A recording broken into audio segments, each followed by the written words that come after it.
ఇక చెప్పినట్లుగా మీరు చెప్పినట్లుగా శ్రీహరి గారికి ఎప్పుడు హెల్త్ ఇష్యూస్ వచ్చేవే కావు అసలు. బాబాకి అది ఏం అంటే నిద్ర లేదు, అది ఒకటే. రెస్ట్ ఉండదు ఆయనకి, తప్పితే ఇంకా అసలు ఏం లేదు. బట్ ఆయన ఎంత అయినా సరే 24 hours కాదు, ఒక్కొక్కసారి 3 రోజులు రారు ఇంటికి. కంటిన్యూస్ గా కాంబినేషన్ ఆర్టిస్ట్ ఉంటారు, బయట నుంచి వస్తుంటారు కదా, సో చేస్తూనే ఉంటారు. 3 days 4 days కూడా చేసి ఉంటారు. నేను వెళ్ళి లొకేషన్ వెళ్ళి ఇట్లా కూర్చుని ఒక అరగంట ఉండి ఏదో ఎవరికో చెప్పుంటే బావ్ బావ్ అని చెప్పేసి వచ్చేదాన్ని. సో అవన్నీ ఉండేది. ఇక అంటే రాజకీయాల్లో కూడా వెళ్ళాలనుకున్నారు కదా? యా, బావాకు వచ్చి ఆయన కాంగ్రెస్,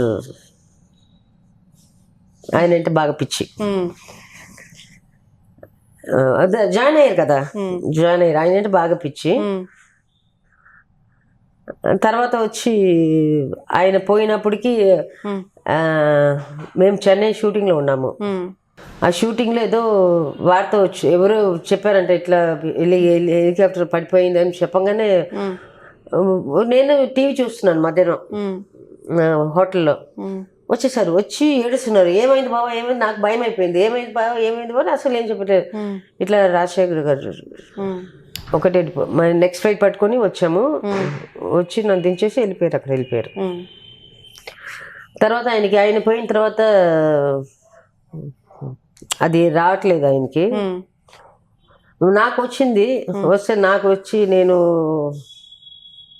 ఇట్లా బలబలని మాట్లాడతాను. ఒకటే రోజులో పంపించేస్తాను నన్ను బాబు. మా పాటలు వద్దమ్మా నువ్వు వెళ్ళిపోయి పంపించేస్తాను అనుకున్నా. ఏ పార్టీ? ఎవరికి మంచిగా చేస్తున్నారో అంతే. అంటే శ్రీహరి గారికి హెల్త్ అంతా బాగానే ఉంది కదా, కానీ కొన్నాళ్ళ తర్వాత చూస్తే చాలా వెయిట్ లాస్ అయినట్లుగా కనిపించింది. మధ్యలో వచ్చి జాండీస్ వచ్చింది ఆయనకి, జాండీస్ వచ్చింది, నాకు కూడా వచ్చింది.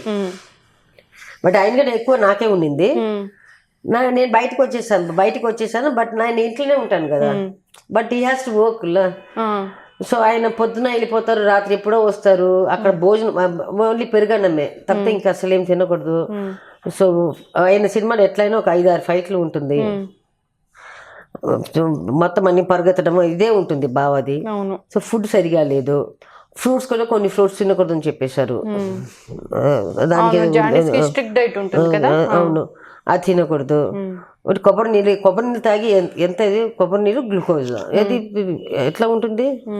సో అందువల్ల వెయిట్ తగ్గిపోయింది. అందువల్ల వెయిట్ నేను రెస్ట్ తీసుకోమని చెప్పాను. నేను చెప్పాను వద్దు బాబా సినిమా కొంచెం చేయొద్దు, మంచిగా అయిన తర్వాత అంటే ఆల్రెడీ వచ్చి ఆయన వచ్చి అప్పుడు వచ్చి క్యారెక్టర్స్ కూడా చేస్తున్నారు. అవును, వాజ్ డూయింగ్ క్యారెక్టర్. సో వాళ్ళది వచ్చి డేట్స్ ప్రాబ్లం అది. సో కంపల్సరీ వచ్చి ఈయన వచ్చి వర్క్ చేయాలి. వాళ్ళు వచ్చి వేరే వాళ్ళని పెట్టుకోవడానికి వాళ్ళు ఒప్పుకోట్లేదు, వద్దని చెప్తే కూడా ఒప్పుకోట్లేదు. పర్లేదనా మేము చేసుకున్నామంటే మరి వాళ్ళకి వడ్డీలు పడుతుంది, ప్రొడ్యూసర్స్కి వడ్డీ మీద వడ్డీలు పడుతుంది, డబుల్ ట్రిపుల్ అవుతూనే ఉంటుంది. అది ఒకటి నేను కూడా ప్రొడ్యూస్ చేశాను కాబట్టి నాకు కూడా తెలుసు అది. సో అందుకని యూస్ టు వర్క్ దాంట్లో ఇది అయింది. బట్ మంచిగా అయ్యారు. ఇక్కడి నుంచి బాంబే షూటింగ్ వెళ్ళినప్పుడు కూడా డాక్టర్ దగ్గర వెళ్ళి చెకప్ చేసుకొని మొత్తం ఈ side okay you can work, but వచ్చి ఎక్కువ చేయొద్దు, వర్క్ చేయొద్దు, రెస్ట్ తీసుకోండి, మీరు ఒక 12 hours అయినా పడుకోండి మీరు. ఇది అయింది. ఫుడ్ మాత్రం సేమ్ అదే, ఇది డైట్ లో ఉండండి ఒక 2-3 months. మొత్తం ఇది అయిన తర్వాత చేసుకుంటాము, నార్మల్ దీనికి వచ్చేసింది అని చెప్పి మొత్తం అన్ని తీసుకొని వెళ్ళాము. బాంబే వెళ్ళాము. అక్కడ వచ్చి మస్కిటో బైట్స్ బాగా అయింది బాబాకి లొకేషన్లో. దానికి ఎవడో వచ్చి ఒక డాక్టర్ వచ్చి ఇంజెక్షన్ ఇచ్చాడు, అది రాంగ్ ఇంజెక్షన్ ఇచ్చేసాడు. ఓకే, ఆ లొకేషన్ లో ఇచ్చిన ఇంజెక్షన్ లొకేషన్ లో కాదు, లొకేషన్ నుంచి రూమ్ 4 o'clock వచ్చారు, 4:30కి వచ్చారు, 4:30కి వచ్చారు. నైట్ షూటింగ్ అది. వచ్చి ఇద్దరు తిన్నాము, నేను బావా. అంటే నేను ఎప్పుడో వచ్చి నాకు వచ్చి అది ఒక చెడ్డ అలవాటు ఒకటి ఉంటుంది. ఎప్పుడైనా సరే మార్నింగ్ నుంచి ఈవినింగ్ దాకా కొంటే కూడా నేను బావతోటి కూర్చొని తింటాను. Otherwise I will not have my food. So బావతోటి కూర్చొని తింటాను. సో బావ వచ్చిన తర్వాత అప్పుడు ఏ హోటల్ అయినా మీకు ఏ టైంలో ఇడ్లీ దోశ అని దొరుకుతుంది. సో ఇడ్లీ చెప్పుకున్నాము, మసాలా దోశ చెప్పుకున్నాము, కొంచెం తిన్నాము. తినేసి పడుకున్నారు, బాగా పడుకున్నారు. సడన్లీ సెట్ నాకు ఒకలా ఉంది అంటే తల నొప్పిగా ఉంది, చూడు నాకు జ్వరం ఉంది అంటే ఆల్రెడీ బైట్స్ ఉంది ఆయనకి, మస్కిటో బైట్స్ ఉంది. నాకు ఆయన చెప్పాను కదా, చిన్న ఒక ఇంజెక్షన్ కూడా ఒక తల నొప్పి కూడా తట్టుకోలేరు ఆయన, బాగా నడుస్తూనే ఉంటారు. నేను వెంటనే కింద హోటల్ రిసెప్షన్ ఫోన్ చేసి అడిగాను. అడిగితే మేడం పిలిపిస్తున్నాం అంటే స్టార్ హోటల్స్ అన్ని డాక్టర్స్ ఉంటారు కదా, 24 hours ఉంటారు అంటే బయట నుంచి వస్తారు. సో హీటుకు ఒక గంట అయింది. వచ్చిన తర్వాత వాడు ఇంజక్షన్ తీసుకుని రాలేదంట. ఇక పక్కనే ఉంది హాస్పిటల్ ఉంది, అక్కడ వెళ్ళి ఇంజక్షన్ వేసుకుని వస్తామంటే మొత్తం అందరూ వెళ్ళిపోయారు.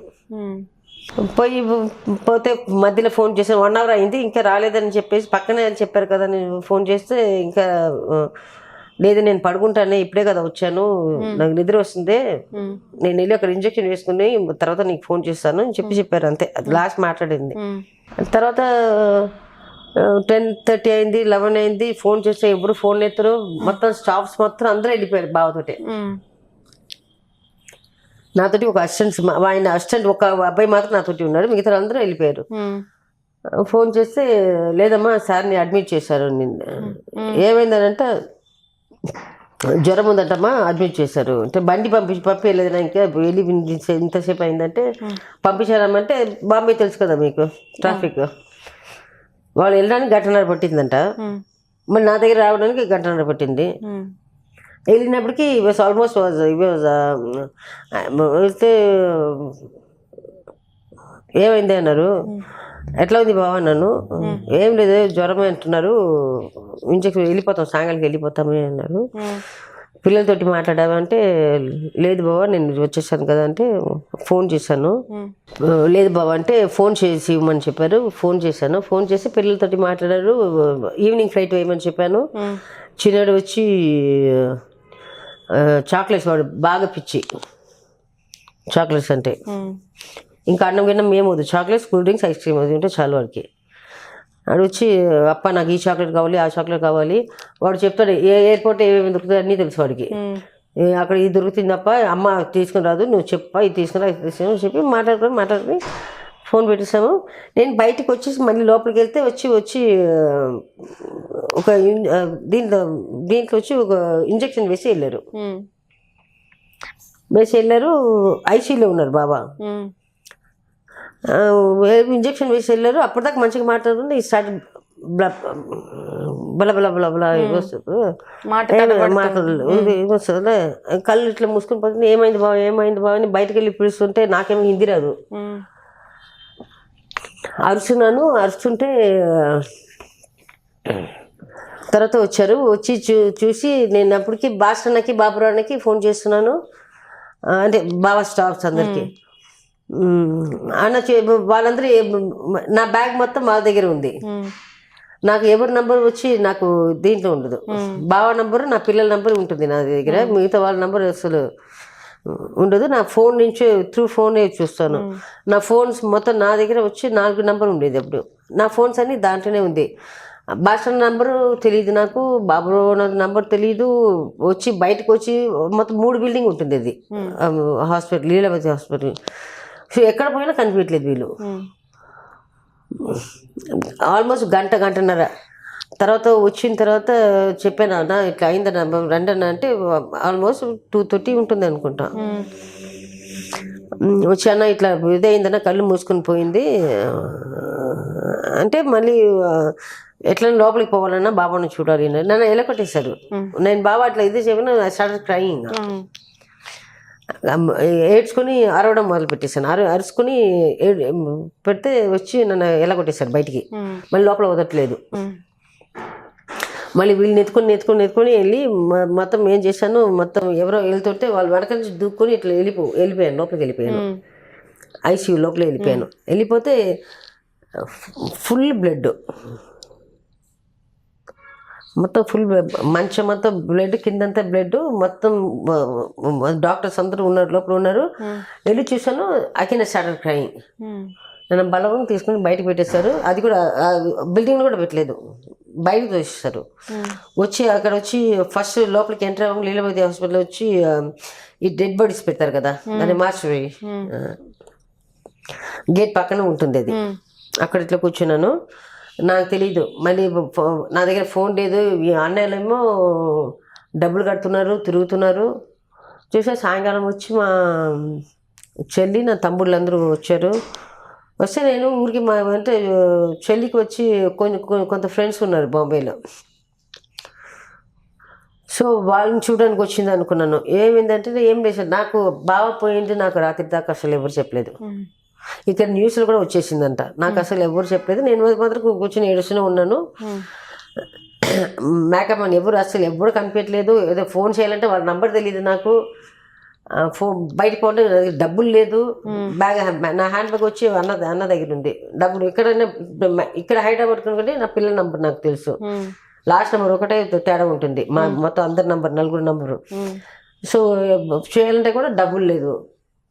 మనకేమో హిందీ రాదు, ఎక్కడ వెళ్ళి అడుగుతామో అట్లా కూర్చొని ఇట్లా ఏడ్చుకొని కూర్చోమంటే లత అరుణ్ వచ్చారు. తర్వాత బాబా డాక్టర్ సంజీవ్ అని ఉన్నాడు, సంజీవ్ వచ్చారు.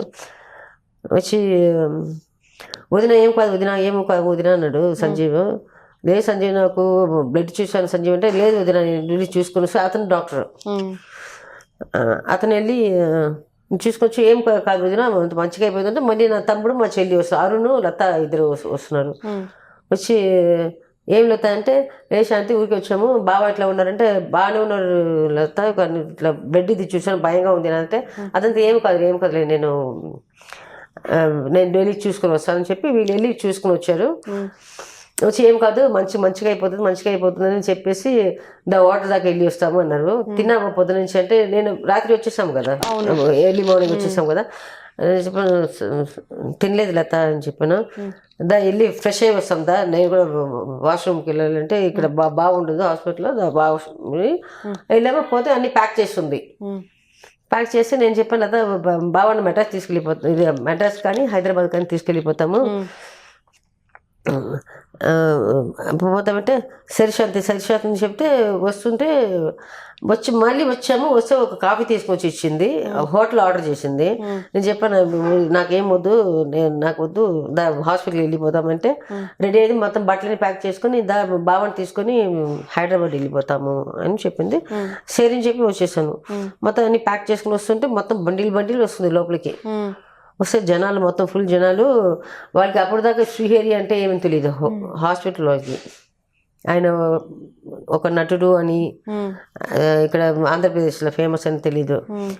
చూస్తే మొత్తం అన్ని రౌండప్ చేసేసారంట. రౌండప్ చేసిన తర్వాత డాక్టర్స్ ఎవరు బయటకు పోవడానికి లేదు. నాకు అప్పుడు బావాలన్న నైట్ వచ్చాడు, 9:30 10 o'clock ఏదో వచ్చాడు బావాలన్న చీనన్న. వచ్చి డాక్టర్స్ దగ్గర వెళ్ళి మాట్లాడుతున్నారు, వాళ్ళ రూమ్ ఉంటుంది కదా, మాట్లాడుతుంటే నన్ను కూడా పిలిచి శాంతిని ఆయన కూడా చెప్పలేదు నాకు. ఆయన వచ్చి 9 o'clock తర్వాత ఏదో వచ్చారు, ఆయన కూడా చెప్పలేదు నాకు. శాంతి బాగానే ఉన్నారు, నేను డాక్టర్ దగ్గర నేను కూడా వస్తానని నేను వెళ్తే లోపలికి వెళ్తే అప్పుడు చెప్పారు ఇట్లా ఇదైంది. నేను చెప్పాను నేను చూసాను బాగానే ఉన్నారు కదా. నేను బెడ్ వచ్చినప్పుడు నేను అరిచాను, సిస్టర్ని పిలిచాను, డాక్టర్ని పిలిచాను. డాక్టర్ ఏమో రౌండ్స్కి వెళ్ళిపోయారు. అది నంబర్ 1 హాస్పిటల్ అది బాంబేలో. ఆ ఒక్క రోజుకి ఎన్నో లక్షలు ఖర్చు పెట్టాను నేను. ఎవడు పట్టించుకోలేదు, ఏం లేదు. హాస్పిటల్ నుంచి రావడానికి మాకు 2 hours పట్టింది. మొత్తం రౌండప్ చేసేసారు, మొత్తం తెలుగు వాళ్ళు తమిళ వాళ్ళు మొత్తం అందరూ రౌండప్ చేసేసారు. ఒకటికి చేసి దొంగదనంగా తీసుకొచ్చాను బావాని వెనక నుంచి. అంటే డాక్టర్స్ కూడా ఎవరిని బయటికి పంపించలేదు. వాళ్ళు వచ్చి అప్పుడు సారీ చెప్పారు. సారీ చెప్తే ఇంకా పోయిన తర్వాత ఏం చేస్తాం మనం, అట్లా వచ్చి అట్లా అయిపోయింది అంతే.